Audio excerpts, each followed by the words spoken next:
अस्सलामुअलैकुम, welcome back. Ali computer teacher हाज़िर है एक न्यू वीडियो के साथ। एमएक्स एक्सेल सबका वीडियो में हमने एमएक्स एक्सेल के बटनों के बारे में सीखा। सेल बार, सेल एड्रेस, फार्मूला बार और पेज की सेटिंग के उसके अंदर कितने पेजेस होते हैं।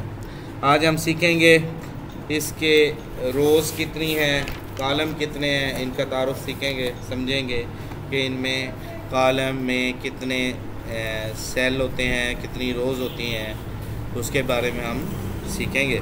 तो सबसे पहले हम अपनी एमएक्स एक्सेल की शीट को ओपन कर लेते हैं। तो ये हमारे पास एमएक्स एक्सेल की एक शीट ओपन हो चुकी है और अब हमने इसमें काउंट डाउन करना है कॉलम्स को। ये कॉलम का पहले तारुफ करा दिया जाए। कॉलम कहते हैं किसको है? ये जो ए है ये एक कॉलम है, ये बी कॉलम है, ये सी कॉलम है, ये डी कॉलम है, ये सारे कॉलम्स कहलाते हैं।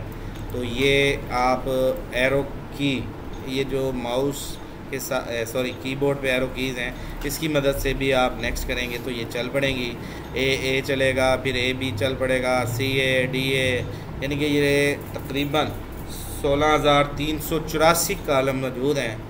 ये आप अगर हमें जब हमारे टीचरों ने पढ़ाया था, हमारे टीचरों ने हमें चैलेंज किया था कि आप इसका एंड करके दिखाओ, तो मैं क्या, हमारी पूरी क्लास ही हार मान गई थी, क्योंकि ये सुबह से शाम हो जाएगी, शाम से सुबह हो जाएगी, एंड ही नहीं होते। ये फिर भी एंड हो जाएंगे कॉलम, रोज़ कभी भी एंड नहीं होगी अगर आप ऐसे करके बैठ गए तो, ठीक है। तो 16,384 पे जाके ये एंड होगा। आखिरी कॉलम का नाम होगा XFD। अब आपने इसके एंड पे जाना है तो कंट्रोल और एरो, दाएं जाने वाला एरो इकट्ठा दबाएंगे तो ये एंड पे आपको ले जाएगा। तो ये आखिरी कॉलम का नाम है XFD। अब बात की जाए अपने रोज़ की कि हमारी रोज़ कितनी है। तो ये रो नंबर 1 से स्टार्ट होती हैं और नीचे वाला एरो दबाएंगे तो ये नीचे की तरफ मूव हो गई हैं। यहाँ बड़ी मज़े की गेम लगती है, ये नहीं ख़त्म होते। इस पे बड़ा हमने कोशिश की कि किसी तरह इसको कवर करें, लेकिन ये नहीं ख़त्म होते, ये लातदाद है। तो इसकी तादाद है, इसको हम एंड करते हैं ताकि इसकी वैल्यू भी हम देख सकें। कंट्रोल एरो डाउन, ठीक है, एरो डाउन को हम क्लिक करेंगे तो हमारी ये वैल्यू नीचे तक शो हो जाएगी। I think 10,48,576। 10 लाख, मैं इधर ज़रा वाज़े कर देता हूँ, 10,48,576 इतने इसके अंदर सेल यानी कि रोज़ मौजूद हैं। ये देखें सेल, जिनको नज़र नहीं आ रहा था उनको भी नज़र आ जाएगा। तो इसके अंदर 10,48,576 रोज़ हैं और कभी शीट तो किसी ने गिनी नहीं है, शीटें पता नहीं कितनी होंगी। एक पेज में हमारे टीचरों ने बताया था कि एक पेज के अंदर तकरीबन 40 रोज़ और 1 2 3 4 5 6 7 8 9 डिफ़ॉल्ट कॉलम है। तो आप इसको तकसीम कर दें, ये 10,48,576 को 16,384 पे, तो आपको पता चल जाएगा इसके अंदर शीटें कितनी मौजूद हैं। नेक्स्ट कभी मौका मिला तो हम इसके ऊपर भी एक रिकॉर्डिंग वीडियो बनाएंगे कि इसके अंदर शीट्स कितनी मौजूद हैं। चलें, बहरहाल ये एक एमएक्स एक्सेल की इस फ्रंट शीट के बारे में तारुफ हो रहा है। और एक एमएक्स एक्सेल की शीट में आप लाखों शीटें इंसर्ट और भी कर सकते हैं। ये शीट 2, ये शीट 3। अब इस शीट 3 में लाखों शीटें, इस शीट 2 में और लाखों शीटें, ये आगे फिर मज़ीद शिफ्ट F11, फिर ये फिर ये फिर ये फिर ये, जितनी आप बढ़ाते जाएं बढ़ती जाएंगी। यानी कि आसान अल्फाजों में कहा जाए, आप लोगों ने इसकी एक मास्टर शीट बना लेनी है। एक फ़ाइल बनाएं और अपने पूरे साल का काम आप कर सकते हैं।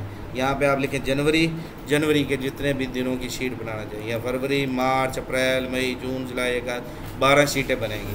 यानी कि MS वर्ड की तरह आपको 12 शीटें सेव नहीं करनी पड़ेंगी, पूरे साल की एक शीट सेव करनी पड़ेगी। अच्छा जी, इसकी कमांड के ज़रिए भी आप कर सकते हैं। ये देखें कमांड भी आ रही है, शिफ्ट प्लस F11, शिफ्ट का बटन और F11 इकट्ठा प्रेस करेंगे तो ये देखें शीट्स बढ़ती जा रही हैं। ये देखें ये बढ़ती जा रही हैं। तो इस अमल को कहते हैं शीट्स को इंसर्ट करना। ये एक एमएक्स एक्सेल की मास्टर शीट के अंदर हम हज़ारों की तादाद में शीट इंसर्ट कर सकते हैं। उन हज़ारों की शीट्स के अंदर लाखों की तादाद में पेज इंसर्ट कर सकते हैं। उन लाखों पेजेस के अंदर हम लाखों की तादाद में हम काम कर सकते हैं। तो आज के लिए काफ़ी है इन शीट्स का, पेजेस का और ये बेसिक से जनरल नॉलेज का तारुफ। हाँ, एक बटन रह गया, स्क्रॉल बार। अब अगर हमने शीटें बना ली हैं और हम चाहते हैं कि हमारी शीटें सारी शो हों, तो ये जो वर्टिकल आपका इस साइड पे स्क्रॉल बार है, इसको आप कम कर सकते हैं। यहाँ पे क्लिक करें और इसको ऐसे थोड़ा सा कम कर दें, तो ये देखें काफ़ी आपको ये जो नीचे छुपी हुई थी 26, 25, 24, ये आपको शीटें नज़र आना शुरू हो जाएगी। तो इस बार को आप थोड़ा सा कम कर सकते हैं। बिल्कुल ख़त्म करना चाहें बिल्कुल ख़त्म कर सकते हैं, बिल्कुल ख़त्म ना ही करें तो बेहतर है, क्योंकि आपको कभी कभार अगर आपका माउस ख़राब हो जाता है या कोई चीज़ नहीं चलती और आपने नेक्स्ट पेज पे जाना है या नेक्स्ट सेल पे जाना है, ये देखें यू तक शीट खुली हुई है और आपका माउस अचानक ख़राब हो जाता है या कीबोर्ड ख़राब हो जाता है या कोई भी रीज़न हो जाती है, तो अगले यू के बाद वी कॉलम पे आप कैसे जाएंगे? वो फिर आपको इसकी मदद से भी आप जा सकते हैं। ये देखें मैं क्लिक कर रहा हूँ तो आगे की तरफ मूव कर रहा है। तो आज के लिए ये बेसिक सा जनरल सा नॉलेज।